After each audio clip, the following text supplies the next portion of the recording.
paz do Senhor, meus irmãos, que essa paz de Cristo possa estar inundando aí sua casa, o seu local de trabalho, onde quer que você esteja nesse instante para ouvir a reflexão da palavra de Deus que nós estamos continuando na carta do apóstolo Paulo em Efésios. Que bom estarmos juntos, que bom a gente poder gastar esse tempo nesta reflexão, que bom a gente poder gastar tempo também orando, né? Temos tantas necessidades a colocar diante de Deus, e a palavra de Deus diz que nós temos que levar as nossas necessidades, os nossos pedidos diante de Deus com orações e súplicas, porque Ele tem cuidado de nós. Como temos feito sempre, vamos iniciar esse nosso encontro com a oração ao Senhor. Pai, obrigado por este dia, foi o Senhor que o fez, nos alegramos nele. Obrigado, Senhor, pelo dom da vida, Deus. Ó Pai, obrigado por o Senhor nos dar oportunidade de, em vivendo, poder cumprir um papel da nossa vida, manifestando, Deus querido, a Tua glória ao mundo e sendo testemunhas do Seu amor. Obrigado por esse dia, Senhor, e rogamos a Ti que Tu possa estar abençoando, Deus querido, as famílias da igreja. Ó Deus, temos várias carências, ó Deus querido, que somente o Senhor pode tomar providência. Nosso irmão Rocha, nossa irmã Alice, nosso irmão Miranda, Pai, esses três que têm tido dificuldades, Senhor querido, na área de saúde, que o Senhor possa estar colocando a mão sobre a vida deles. Ó Deus, rogamos que na família da irmã Elaine, seu consolo esteja naquela casa, com os filhos Aurélio e Guilherme, com as noras, os netinhos, Deus querido, por causa da perda, da partida do ente querido, seu Antônio, marido, que a tua mão esteja sobre essa casa, trazendo consolo. O Pai é tão recente, ó Deus, cuida dessa família. Só o Senhor tem o consolo para encher o coração da tua filha, dos teus filhos ali, Pai. Em nome de Jesus. Ó Deus, oramos, Pai, pelas demais famílias que temos na comunidade, porque Tu és o Deus da família. Tu és aquele que cuida dos seus, o povo que o Senhor formou para a sua herança.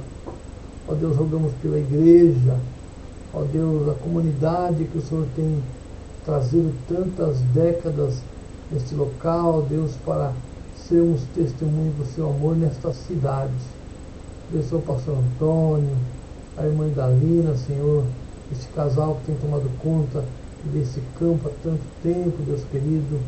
Ó, sempre com a vida deles, dando-lhes saúde, Deus querido, visão para continuar o trabalho do Senhor neste local.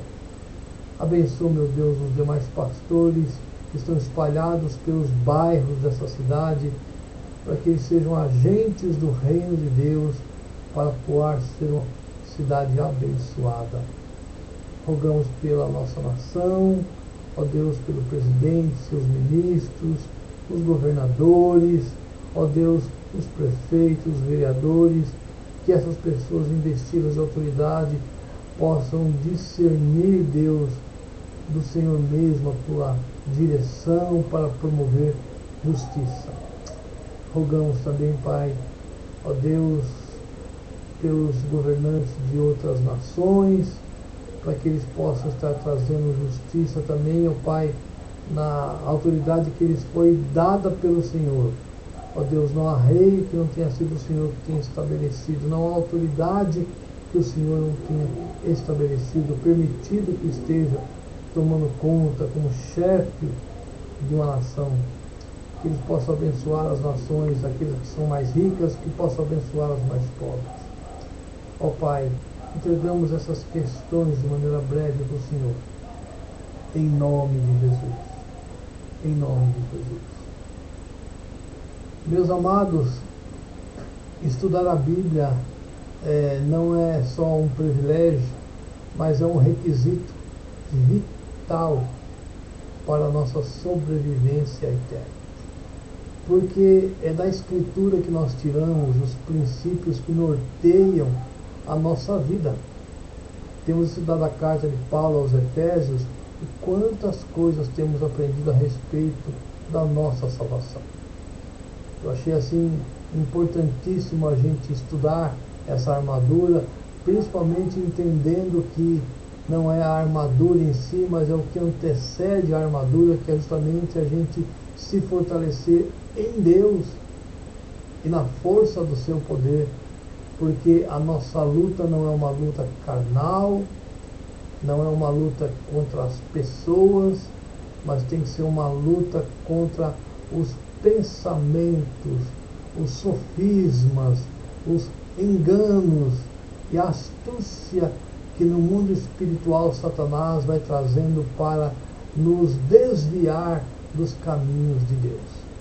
Deus tem um propósito eterno de chamar os seus filhos à comunhão, à intimidade, a espalhar a sua glória por toda a terra. Esse é o grande chamado das Escrituras.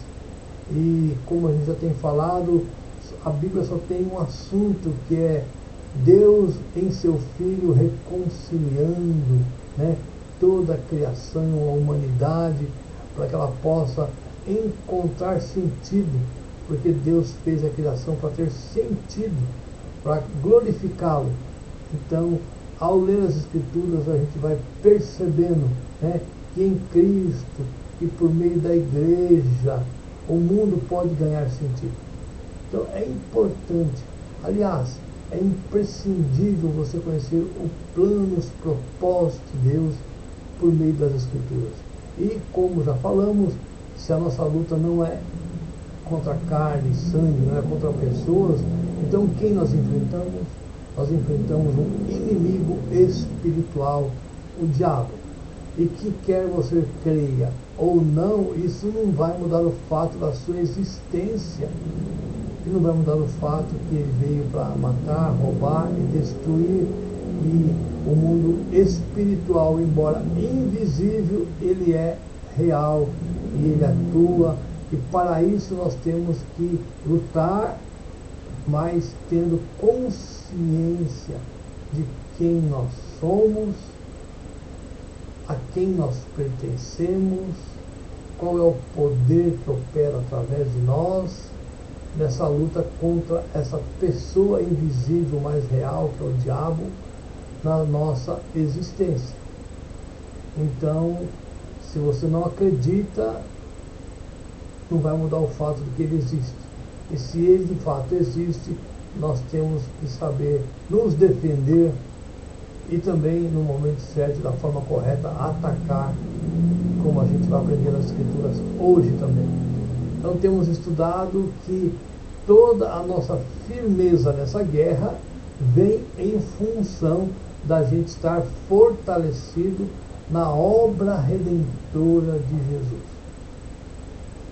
O texto de Efésios 6:20, já retomando aqui rapidinho, vai dizer que quanto mais sede fortalecidos no Senhor e na força do seu poder. Então todo o poder do mal já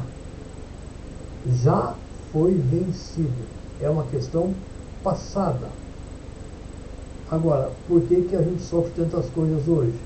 É porque nós, às vezes, muitas vezes, a gente não tem consciência que esse poder já foi vencido e que nós podemos enfrentar essas lutas espirituais ao lado de quem já venceu, Jesus.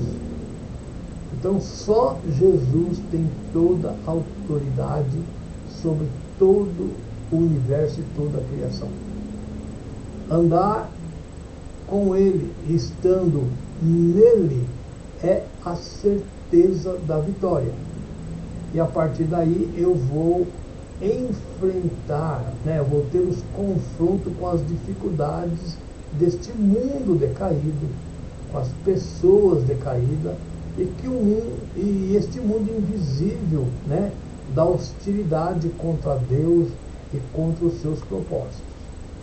Então eu não posso pensar misticamente que é uma armadura ou qualquer tipo de referência a uma peça que me protege. Não. Temos repetido que isso são figuras que nos ajudam a entender de uma maneira mais clara, mais pedagógica, uma verdade única e central, que é: nós estamos fortalecidos no Senhor e na força do seu poder. É o que Cristo fez na cruz. É o que Ele é.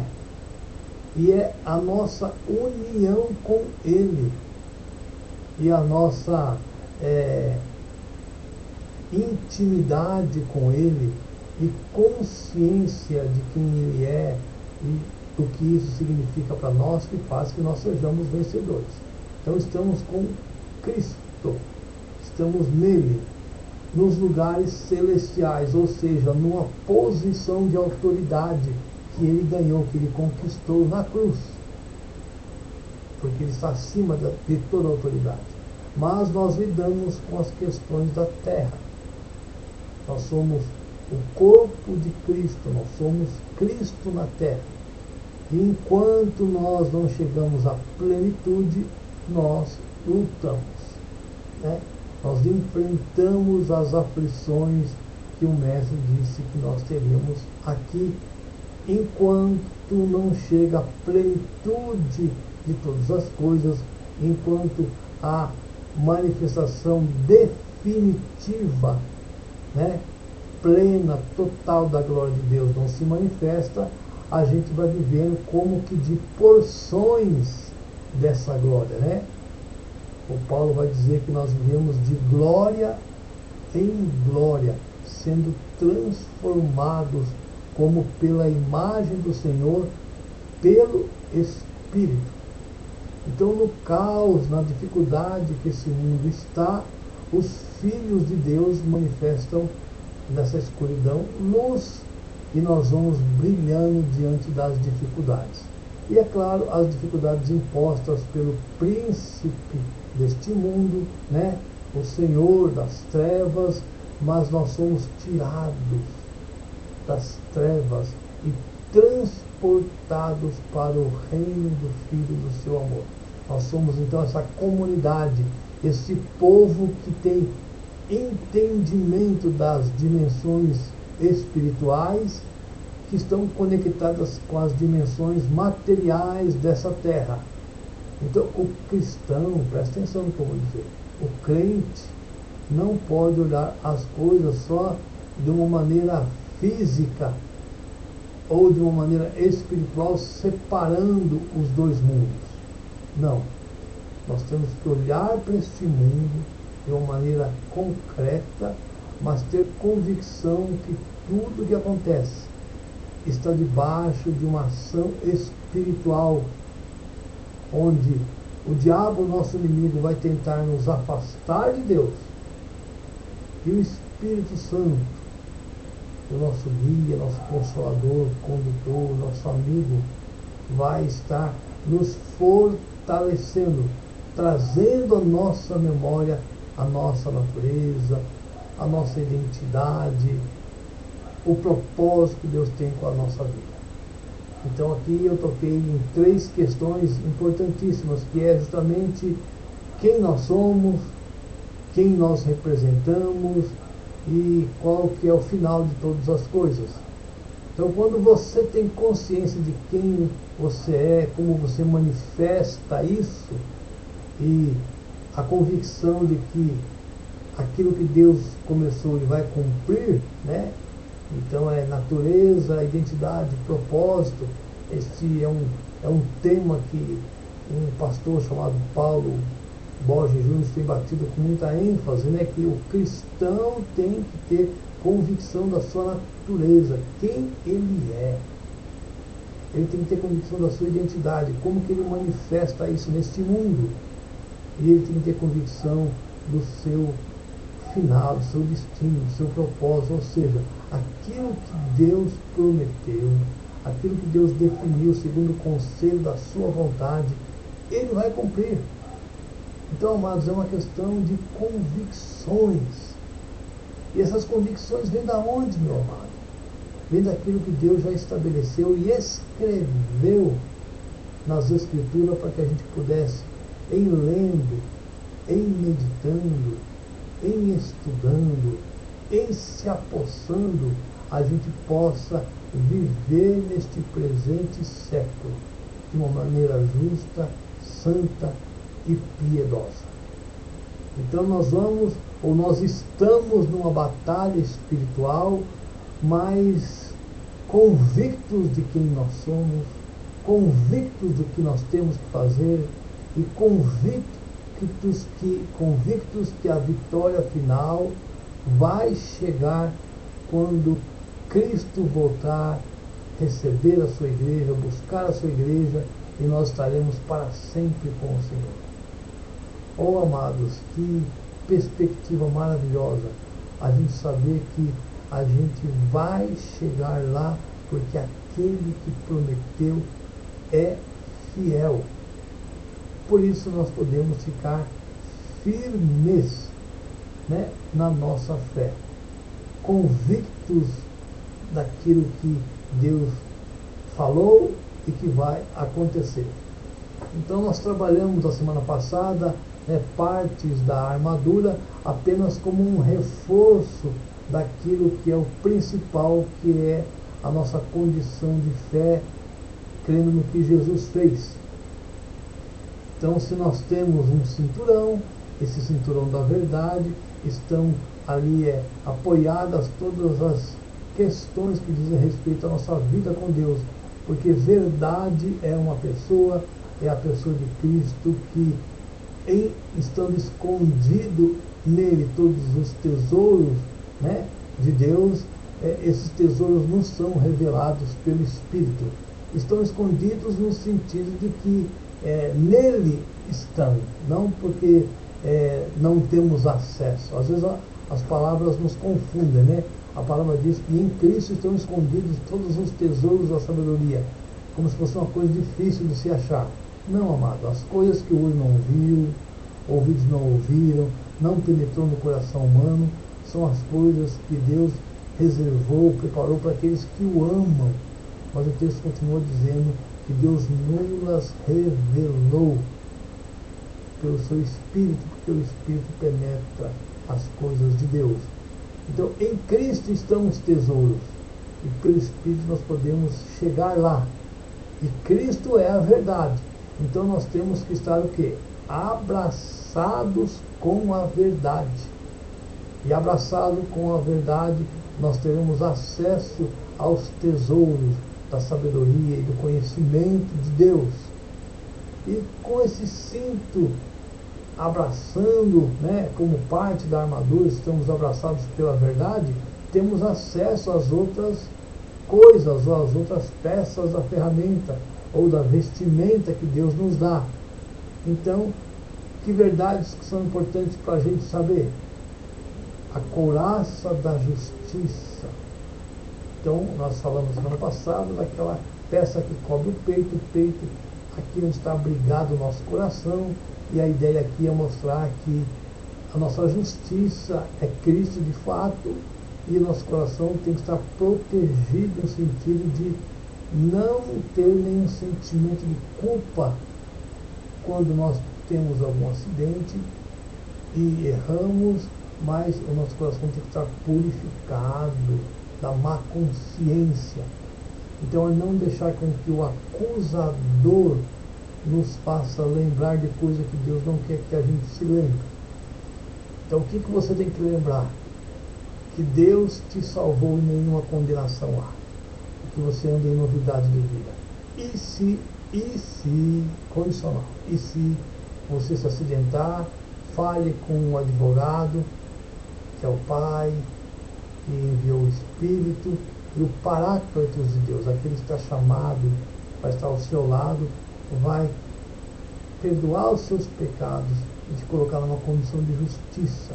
Então, o João vai dizer, se confessarmos os nossos pecados, ele é fiel e justo para nos perdoar os pecados e nos purificar de toda injustiça. Então, a couraça protege o nosso coração para que de forma nenhuma o diabo possa nos acusar. E se cairmos, nos arrependeremos e Deus nos colocará em situação de justiça. Proteja o seu coração com a couraça da justiça. E agora o texto vai falar para a gente sobre o escudo da fé.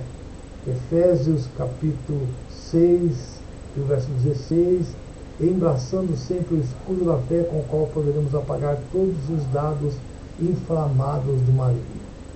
Todo mundo que fala sobre esse escudo fala do mesmo assunto, que esse escudo era aquela peça grande que ficava na frente do soldado, e a palavra original significa como se fosse uma porta para protegê-lo, guardá-lo, para que as setas que vinham inflamadas, com a ponta lá com óleo, alguma substância queimando, não pudesse atingir o soldado. Então aquela indumentária, aquela peça feita de madeira, peles de animais, ela tinha o poder de proteger o soldado de não ser destruído pelas setas do inimigo. Meu amado, a fé é que nos protege dos enganos e da mentira de Satanás, como consta nessa parte da armadura. É uma proteção. Então a fé nos coloca numa condição de não sermos atingidos. Mas, como já diria um mestre, fé no quê? Fé em quem? O que nos protege? Não é a crença em si, mas naquilo que nós cremos. Então, toda a vez que a gente vai se proteger, é porque nós cremos numa coisa que é mais forte do que aquilo que vem contra a gente. E aqui eu quero citar como nós protegemos a nossa vida diante de Deus, usando lá o Mateus 4, quando Jesus vai para o deserto ser tentado por Satanás. E Satanás vai lançar setas sobre a vida dele. Você está com fome? Manda essas pedras se transformarem em pão. Pronto, foi jogado uma seta inflamada, para que Jesus pudesse quebrar aquele propósito que ele tinha e usasse um poder para que ele pudesse alimentar o seu corpo quando ele não tinha esse propósito para aquele instante. Amados, Jesus responde: nem só de pão viverá o homem, mas de toda palavra que procede da boca de Deus. Pronto, aqui foi estabelecida uma armadura, ou uma parte da armadura que é o escudo. Ele se protegeu daquilo que Satanás falou. Mas o inimigo é astuto e ele continua. Se tem uma das coisas que é a principal arma de Satanás, é a perseverança em nos tentar derrubar. Então ele continua e diz: se atira daqui desse lugar alto e os anjos têm ordem para segurar você.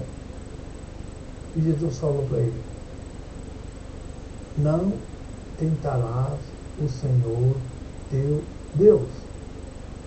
Então aqui está de novo uma proteção para que ele não fizesse uma coisa que Deus não queria que ele fizesse. Não provarás o Senhor teu Deus. Não colocar Deus no cantinho, colocar Deus em prova. A terceira e última tentação foi para que ele pudesse adorá-lo, porque ele prometeu dar os reinos desse mundo.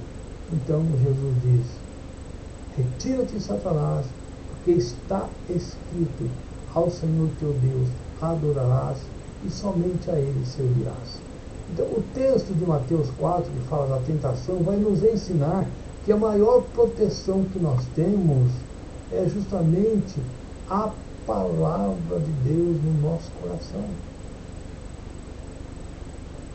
Por isso que às vezes as figuras nos confundem um pouco. Você fica pensando que aquela peça é uma peça grande na frente, aí você fica pensando na flecha, mas você tem que fazer a conexão e transportar as figuras para verdades espirituais. E a verdade espiritual é, primeiro, as setas do inimigo são coisas que vêm para nos destruir. Bem, como é que eu me defendo contra as coisas do inimigo que vêm para me destruir? eu tenho que ter uma proteção que é um escudo. Mas que escudo que é esse? De que forma que isso funciona? É uma proteção na minha mente com conhecimento de verdades que vão apagar as mentiras que vêm. Então eu destruo, eu apago as mentiras de Satanás com o conhecimento da verdade que Deus revelou na sua palavra a meu respeito. Porque Jesus usou 3 textos da palavra de Deus para poder se defender contra a astuta cilada do diabo ali no deserto. Ele usou Deuteronômio 8:3, Deuteronômio 6:13 e Deuteronômio 6:16. Então como é que eu me protejo? Eu preciso conhecer o que Deus disse na palavra e que me fortalece quando vier o engano. Amados, às vezes as pessoas têm pensado que esta fé é para adquirir coisas de Deus, para conquistar coisas de Deus, e esquece que o escudo da fé é justamente para nos proteger contra o que vem de fora, contra o que o diabo tem trazido para nos destruir. Como a fé muitas vezes é má utilizada. Ainda bem que nesta figura da armadura de Deus, Paulo vai ajudar as pessoas a colocar a fé no lugar certo. A fé nos protege quando nós sabemos como matarmos as flechas inflamadas do maligno, ou quando nós sabemos como apagá-las, né? Matar no sentido de destruir, não deixar com que elas tenham força para a destruição ao qual ela veio. Como é que eu venço a mentira do diabo? Com a verdade de Deus. Só que essa verdade tem que estar no meu coração, tem que estar na minha mente, tem que estar na minha memória. Se eu sou um crente que não tem o hábito de ler a Bíblia, que não tenho prazer em meditar nas Escrituras, eu estou desprotegido, porque não tem como lembrar de coisas que eu não li, que eu não bati o olho, que eu não meditei. A maioria, amados, eu vou falar sem medo de errar, a maioria dos crentes sofrem por várias áreas por desconhecimento das Escrituras. Não estou dizendo que você tem que ser um teólogo, um professor, um erudito, um catedrático. Não é disso que se trata. Mas é daquele zelo que você tem que ter de ler as Escrituras, de deixar com que o Espírito vivifique a letra daquela palavra no seu coração. E aí você vai se fortalecendo, você vai tendo um escudo quando vier uma palavra mal dirigida, uma tentação. Queridos, como é imprescindível a simples leitura da palavra de Deus. Mais que isso, como é imprescindível meditar, perguntar para o texto, entrar no texto, mergulhar no texto. Você jamais ficará desprotegido se você ler a palavra de Deus. Agora, a outra parte é verdade. Se você não ler, se você não medita, certamente você está desguarnecido. É como se numa batalha que fossem lançadas flechas, o inimigo olhasse para o seu adversário e percebesse que ele está sem proteção nenhuma. É só tirar a flecha que vai atingir. Não há proteção nenhuma. Aqueles escudos da fé que os soldados romanos tinham, que parecia uma porta tão grande que era. Quando o diabo olha um crente que não lê, que não medita, que não tem prazer na palavra de Deus, é como se ele olhasse um soldado sem aquela proteção, sem nada, corpo nu, apenas esperando receber a flecha inflamada. E não precisa nem ser inflamada a flecha sem fogo mesmo vai atingir aquela pessoa, porque ela não tem proteção. E qual que é a proteção? É o conhecimento da palavra. É olhar como é que Jesus se protegeu contra o diabo. Com a palavra de Deus. Então, o que é o escudo da fé? É você ter uma proteção contra o diabo. E como é que eu me protejo contra o diabo? Eu me protejo como Jesus se protegeu. Como é que Jesus se protegeu? Está escrito. Está escrito. Está escrito. 3 vezes Jesus cita um texto da Torá, do Velho Testamento, porque naquela época só tinha isso mesmo. E aquilo protegeu o seu coração. Então nós temos que sempre pegar a analogia do que está sendo falado e trazer para uma prática. Analisar que elemento pedagógico ou o que o texto quer me ensinar. Porque senão nós ficamos com a figura mística da peça e não interpretamos o que o apóstolo quis dizer. E essa interpretação tem que ser feita à luz também de outros textos, porque quando eu penso que eu estou nesta guerra, eu tenho que ver quem guerreou e quem venceu e como venceu. Jesus se protegeu do diabo com a palavra de Deus. E nós não temos outro escudo melhor, do que este. Seguindo o texto, o apóstolo Paulo vai dizer que nós temos que calçar. Aliás, eu li o escudo da fé, mas eu esqueci do preparação do evangelho da paz. Eu pulei uma e pode voltar, versículo 15. Calçai os pés com a preparação do evangelho da paz.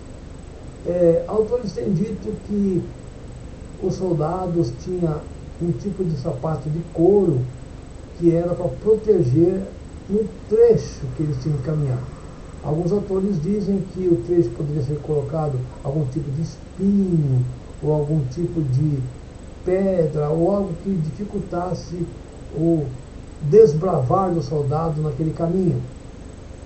Outros intérpretes têm dito que aquelas sandálias dos romanos tinham algum tipo de trava, né, como se fosse assim umas peças debaixo do sapato ou da sandália, para fincar na areia, no terreno, para a pessoa não tropeçar. Existem várias colocações a respeito desse texto de preparação do Evangelho da Paz.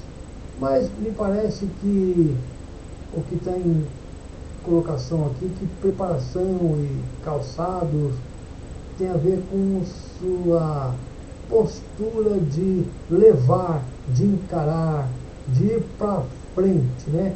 Você não coloca um calçado se você não está pensando em sair para algum lugar.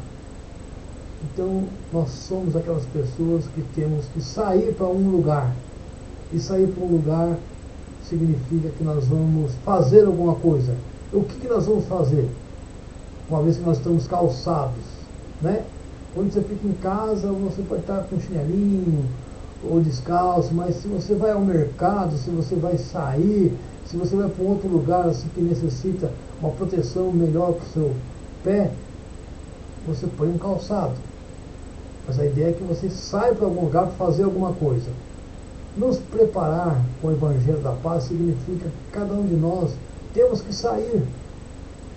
Mas nós saímos sempre como portador de uma mensagem. Nós somos um povo que temos uma mensagem de paz para este mundo. Por isso que um dos nossos nomes é pacificadores. Aonde chega um cristão não pode ter uma pessoa iracunda, uma pessoa que vai botar fogo, lenha na fogueira, botar gasolina na discussão. Quando chega um filho de Deus, ali pacificou-se o ambiente.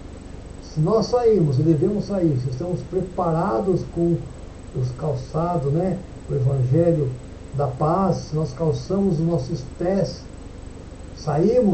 nós saímos como portadores de uma mensagem. Eu creio que a ideia principal aqui é esta, né? Sair, mas não sair simplesmente. Muita gente sai sem ter interferência nenhuma.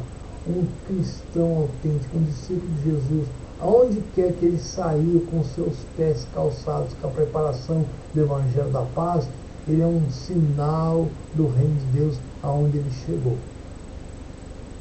É uma coisa impressionante que parece que fica no ar quando um cristão de fato chega. Parece que o ambiente muda, porque ali pacificou-se, ali a paz chegou. Nós somos o povo da paz, amados. Nós somos o povo do amor, nós somos o povo da justiça. Se saímos para levar esta mensagem do Evangelho da Paz. O apóstolo Paulo vai dizer que o reino de Deus não é comida nem bebida, mas justiça, paz e alegria no Espírito Santo. Então, nunca saia descalço, saia preparado em ser um testemunho de quem você representa e quem você é. Voltando de novo, né? Nós temos que ter convicção da nossa natureza, identidade e o propósito, né? Se nós saímos, sempre nós estamos cumprindo um propósito, ser luz do mundo, sal da terra.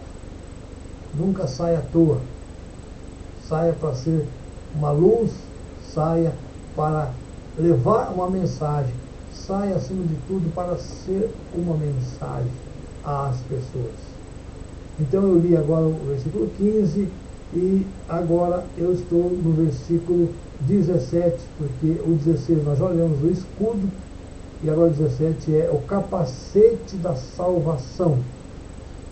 Se você pensa no capacete, é claro, você pensa na cabeça.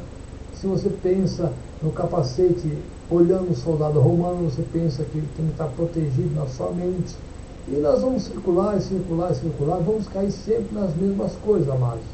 É na nossa mente e no nosso entendimento que nós temos que ter guardadas as verdades da palavra de Deus. E o que seria um capacete? Bem, eu penso que hoje nós temos que nos proteger da comunicação ou das vozes que este mundo tem falado, né? Quando você põe aquela coisa aqui, eu tenho um capacete de moto que quando eu coloco ele, o mundo lá fora fica meio surdo, porque ele tampa os meus ouvidos, ele é para proteger a minha cabeça numa eventual queda. Mas como ele é apertado e ele tem algumas espumas, ele tampa os meus ouvidos. Então ele não só me protege, né, se eu cair, mas se eu estiver usando um capacete em vários lugares, né, às vezes eu desço com o capacete e eu abro o visor, dá para conversar com as pessoas, mas eu fico meio surdo, porque o capacete me tapa os ouvidos também. Então não pense num capacete simplesmente para proteger a cabeça no sentido do motoqueiro que cai, mas pensa num capacete como aquele que está tampando seus ouvidos das vozes que podem te desviar de Deus. Amados, se você abre a internet, tem tantas vozes. No teu celular tem tantas vozes. Na televisão, na mídia, há tantas vozes. E eu penso que o capacete hoje seria mais uma função de tampar os nossos ouvidos,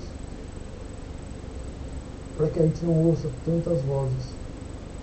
Mas que lá dentro da nossa cachola, dentro da nossa mente, e de volta, né, ao círculo, de volta, se eu medito, se eu leio, se eu guardo na minha mente as escrituras, aí de fato eu estou protegido.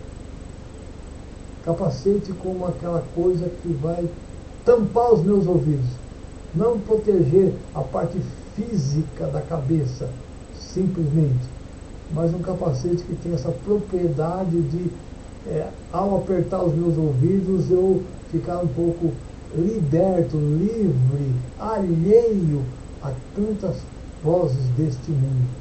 Queria convidar você a pensar a respeito disso. Você tem que usar um capacete ou não? Ou tua mente está totalmente aberta, os seus ouvidos atentos a tudo e você está desprotegido?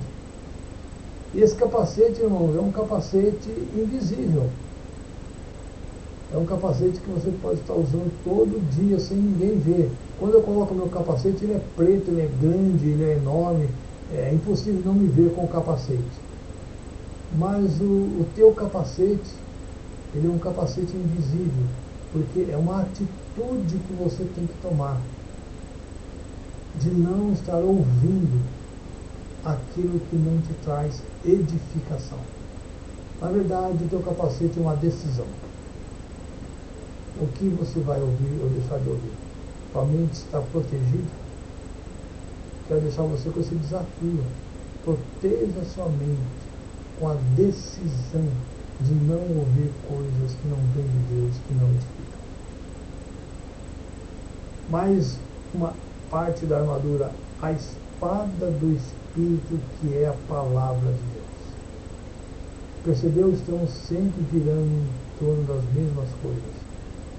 A espada para nos defender e a espada para que possamos também investir e lutar contra as pessoas. A gente poderia usar de novo o texto de Mateus 4 da tentação de Jesus, né?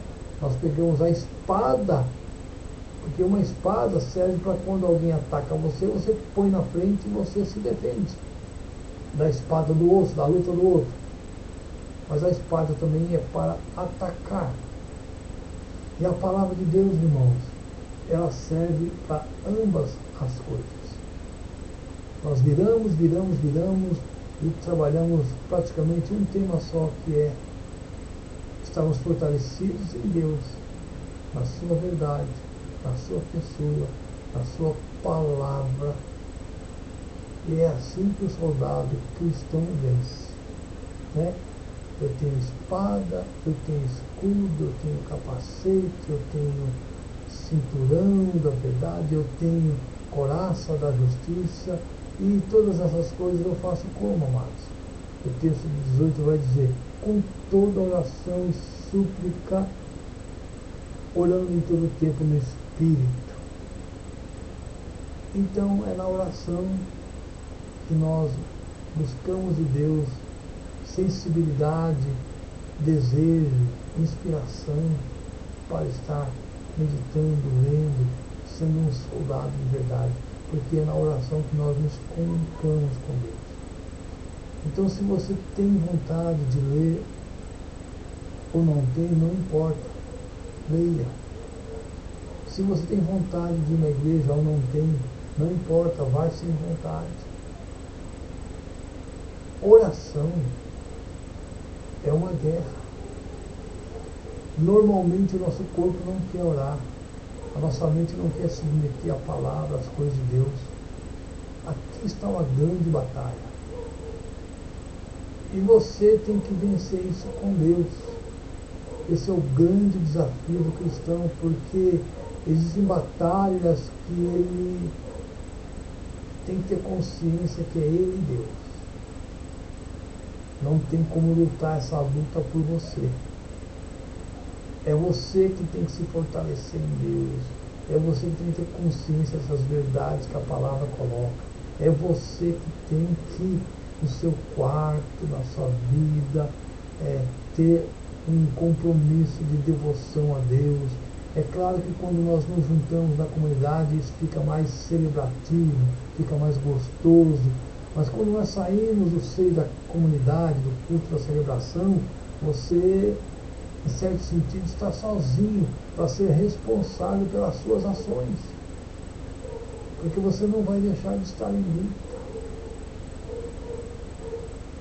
E você não pode abrir mão das verdades que a palavra de Deus dizem a teu respeito. Quem você é, como você manifesta a sua natureza, a sua identidade, e o caminho que você tem para cumprir até chegar ao final do seu destino. Isso aqui é um texto que fala sobre a identidade do guerreiro, a identidade daquele cristão que tem consciência da luta, do mundo invisível, do inimigo, mas acima de tudo, queridos, Grave isso no seu coração. De quem já venceu Cristo Jesus, o poder da sua ressurreição. E da nossa, da minha e da tua união com Ele para sermos vencedores. Pela fé, amados, nós temos acesso a essa graça. E por isso, eu quero terminar esse nosso encontro, essa nossa reflexão, falando sobre a questão da firmeza. A fé que nos firma. A fé que nos coloca em conexão com as verdades. A fé que nos dá ousadia para continuar na batalha, mesmo quando parece que está difícil e vamos perder. Não! Jamais iremos perder a guerra. Algumas batalhas sim, mas a guerra já está vencida. É só nós continuarmos com o nosso grande general até o fim, para recebermos a recompensa. Então eu desafio você, a lutar, a ter consciência de quem você é, de quem você representa e aonde você vai chegar. Essas 3 verdades importantes. Eu falei no culto de sexta-feira a respeito de 3 libertações que a gente tem que ter. Nós temos que nos libertar do pecado, porque o pecado nos condena e a nossa relação com Deus fica comprometida. Mas graças a Deus que em Cristo Jesus a cédula que era contra nós foi cravada numa cruz e nós fomos libertos do pecado. Então, ó Pai, ó Deus querido, obrigado porque nós somos libertos. Obrigado por Jesus. E ao vencer e ressuscitar, Ele está acima de toda autoridade. Que verdade importante. Você tem que ficar livre da condenação, porque você foi reconciliado com Deus. Temos que ficar livre também da perspectiva de estar entristecido com o nosso irmão, de desejar que ele às vezes cumpra alguma coisa que nós queremos no nosso coração enganoso. Então ninguém pode se frustrar porque alguém fez alguma coisa. Nós nos frustramos porque nós temos uma arrogância de pensar que o outro tem que fazer aquilo que eu acho que é certo. Ninguém pode me frustrar. Eu me frustro pela petulância de ter uma perspectiva que o outro tem que cumprir o que eu quero. Então eu tenho que me livrar disso. E saber se alguma pessoa tem imposto alguma dificuldade, não é contra a pessoa que eu tenho que lutar, mas contra hostes que pode estar levando ela a fazer isso. Então o meu papel é orar pelo meu inimigo, se for o caso. E eu tenho que me livrar também, dizia na pregação de sexta, da perspectiva deste mundo, porque este mundo jaz no maligno. Então eu tenho que ser um sinal do reino de Deus aqui e aguardar a redenção da igreja, dos filhos de Deus. Então aqui tem a ver com a minha natureza, aqui tem a ver como eu trabalho, como que eu manifesto o amor de Deus às pessoas, aqui tem a ver com o meu propósito, meu destino. Um dia Deus vai enxugar todas as nossas lágrimas. Enquanto isso, revestido do poder, revestido de toda a armadura de Deus, eu sou, você é um soldado que está estacado, está firme na verdade. E juntos nós vamos continuar até o fim para a glória de Deus. Continue no exército. Estou nele junto com você. Estamos juntos. O nosso general é Cristo. Nenhum inimigo nos resistirá, como diz a canção. Que Deus te abençoe. Um bom restante de semana. Que a paz de Cristo esteja sobre a tua vida. Eu oro e te abençoo em nome de Jesus. Amém.